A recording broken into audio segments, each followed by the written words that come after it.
Hello friends, this is Rakesh Dubey. जैसे कि आप लोगों को टॉपिक से क्लियर है कि हम लोग सीटिंग अरेंजमेंट की बात कर रहे हैं। इसमें देखिए एक ऐसे क्वेश्चन को डिस्कस किया जाएगा जो face inside and outside both पे डिपेंड होगा। ये हमारा वीडियो पार्ट 3 है सीटिंग अरेंजमेंट का। तो अगर कोई भी व्यक्ति या कोई भी फ्रेंड्स हमारा पार्ट 1 पार्ट 2 सीटिंग अरेंजमेंट का न देखा हो तो आप देख लें, ताकि आपको ये बातें हमारी अच्छे से समझ में आएँ। ठीक है, तो बढ़िया से समझने के लिए, इस टाइप के हर क्वेश्चन को सॉल्व करने के लिए आप मेरे साथ वीडियो के एंड तक बने रहें। आइए डिस्कस करते हैं इस क्वेश्चन पे। देखिए क्वेश्चन है क्या, आपसे क्या कहना चाहता है, क्वेश्चन क्या आपको बताना चाहता है। यहाँ पे देखो बता रहा है कि 8 person IJKLMNOP are sitting around a circular table. क्या बोल रहा है आपसे कि 8 व्यक्ति हैं जो कैसे बैठे हुए हैं, एक सर्कुलर टेबल के अराउंड में बैठे हुए हैं, but not necessary in the same order. लेकिन ये ज़रूरी नहीं है कि ये इसी ऑर्डर में बैठे हुए हैं जैसे लिखा गया है। ठीक है, आपसे क्या बोल रहा है, आपसे कहता है कि there 3 of are facing outward and while 5 are facing to the centre.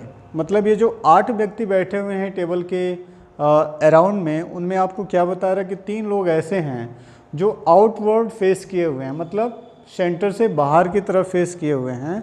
बाकी 5 लोग क्या हैं, 5 पर्सन्स क्या हैं, फेसिंग द सेंटर हैं, मतलब किधर अपना फेस किए हुए हैं, सेंटर की तरफ फेस किए हुए हैं।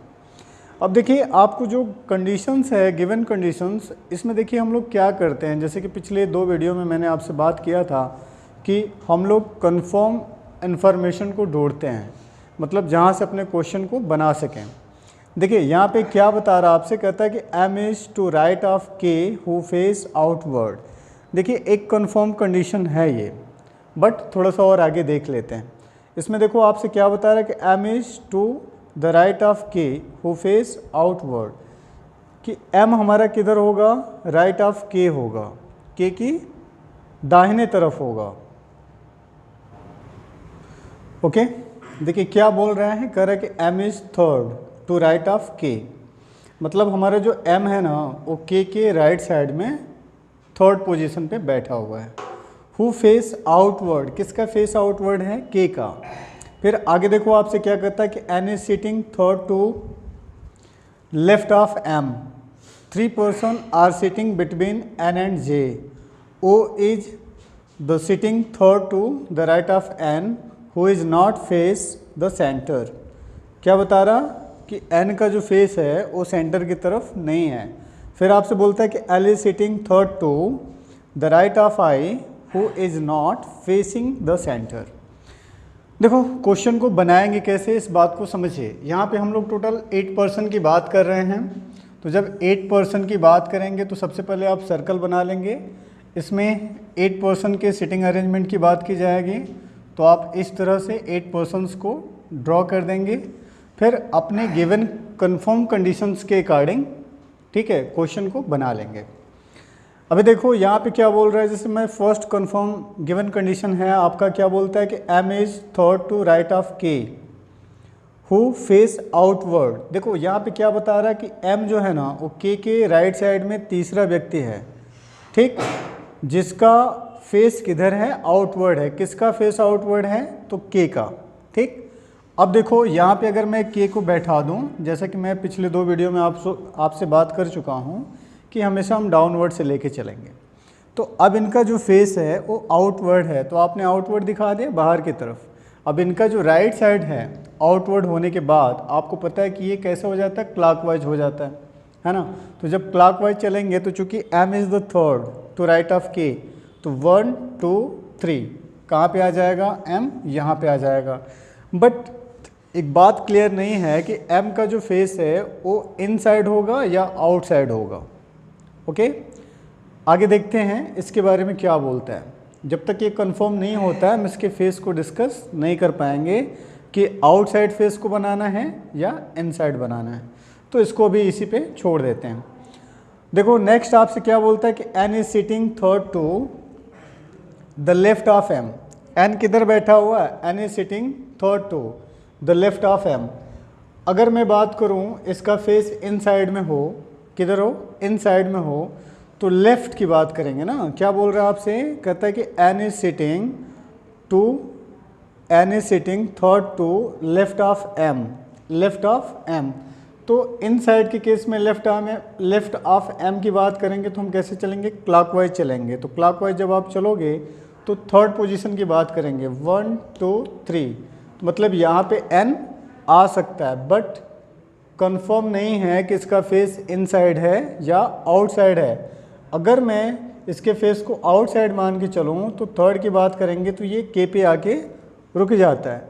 तो जबकि यहाँ पे के बैठा हुआ है पहले से ही, तो यहाँ पे एन तो हो नहीं सकता। तो यहाँ से मतलब ये कंफर्म हो जाता है कि एम का जो फेस है वो आउटसाइड ना होके किधर होगा, इनसाइड होगा। तो यहाँ से आप कंफर्म कंडीशन कर दोगे कि एम का फेस किधर है, इनसाइड है। अब इसके लेफ्ट में थर्ड पर्सन की बात करेंगे हम। तो लेफ्ट में थर्ड पर्सन के लिए आप क्या करोगे, 1 2 3 काउंट करोगे तो थर्ड पर्सन यहाँ पे एन आ जाएगा।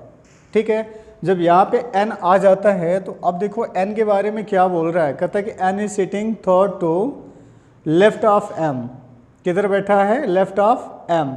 बट उसके फेस के बारे में डिस्कस नहीं किया गया है कि एन का जो फेस है वो इनसाइड होगा या आउटसाइड होगा। ओके, फिर देखो आपसे क्या बोलता है कि 3 persons are facing between, 3 persons are sitting between N and J. 3 persons हैं जो कैसे सिटिंग बिटवीन हैं, एन एंड जे।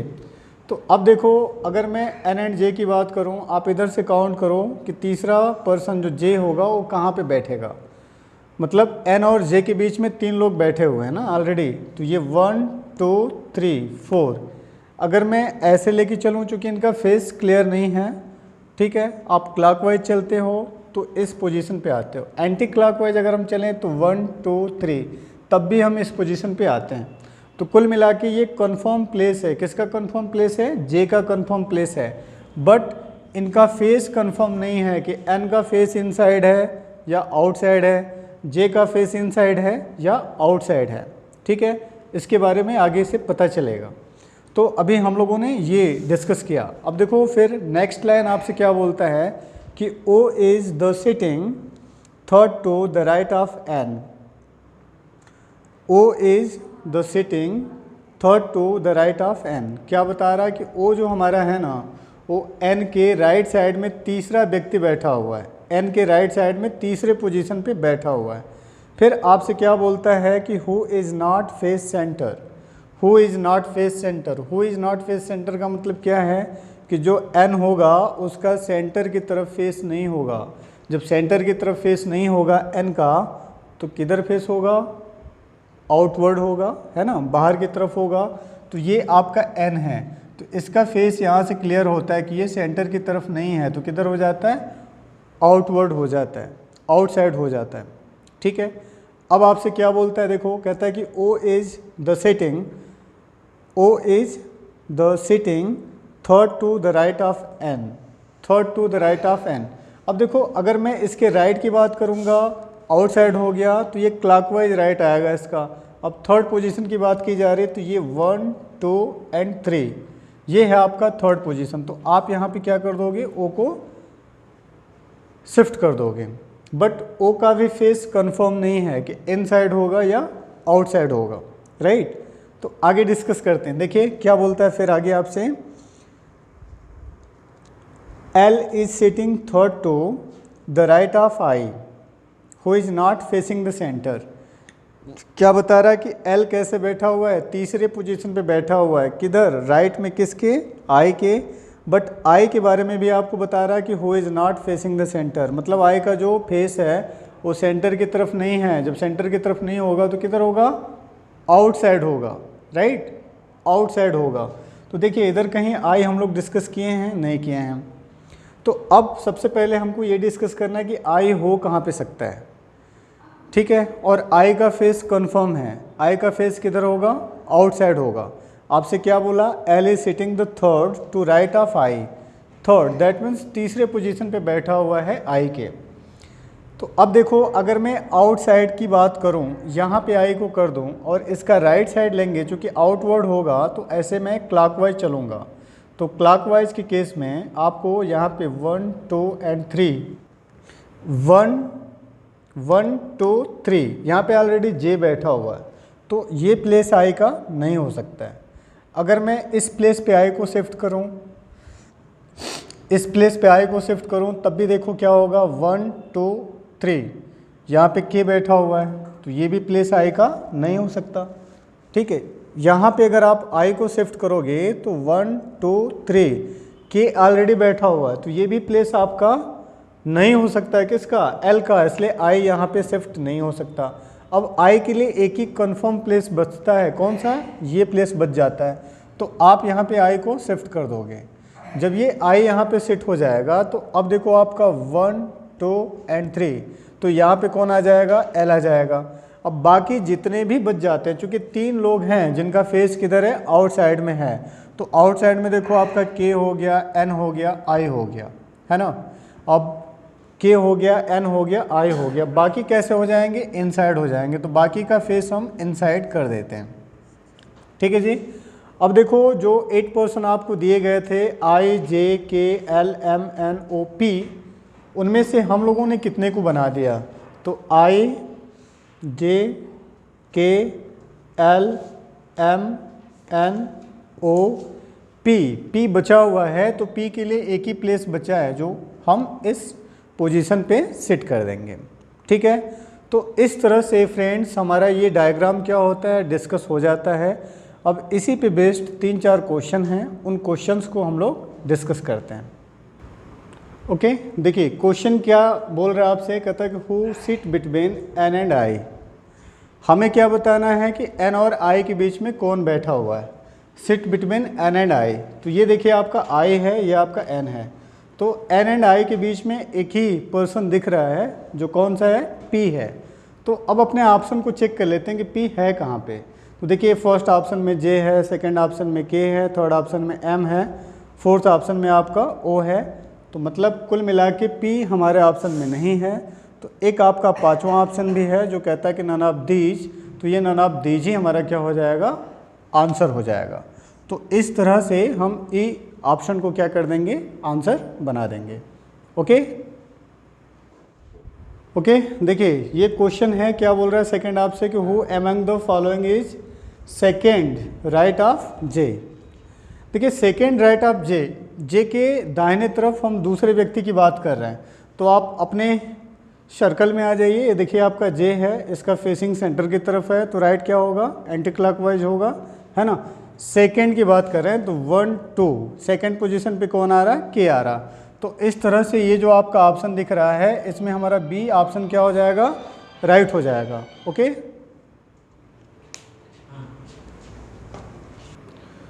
ओके, देखिए थर्ड क्वेश्चन क्या है, कहता है कि which of the following statement is are true with respect to पी। हमें ये बताना कि पी के रिस्पेक्ट में कौन सा स्टेटमेंट सही है। तो आप इस फिगर से इस गिवन स्टेटमेंट को चेक करेंगे। देखिए फर्स्ट ऑप्शन से चेक किया जाएगा ना। फर्स्ट स्टेटमेंट क्या बोलता है कि P is opposite of O, तो इसमें चेक करते हैं क्या P O के अपोजिट में है, तो दिख रहा है। जब दिख गया आंसर तो ठीक है, तो पहला तो सही है। सेकंड ऑप्शन को देख लेते हैं, कहता है कि P is fourth to right of O, P is fourth to right of O, O के राइट में क्या चौथा व्यक्ति P है, 1 2 3 4 है चौथा व्यक्ति। तीसरा देखिए ये क्या है, कहता है कि P is fourth to left of O, क्या P हमारा O के लेफ्ट साइड में चौथा व्यक्ति है, तो ये भी काउंट करते हैं, 1 2 3 4 है। मतलब आपका A B C तीनों ऑप्शन सही हैं। तो चौथा ऑप्शन आपसे कहता है कि ऑल आर ट्रू, मतलब सभी सत्य हैं। तो जब सभी सत्य हैं तो हमारा डी ऑप्शन क्या होगा, सही हो जाएगा। ठीक है, तो फ्रेंड्स अगर मेरा ये वीडियो आप लोगों को पसंद आया हो तो लाइक शेयर सब्सक्राइब ज़रूर करें। आप लोगों को बहुत बहुत धन्यवाद।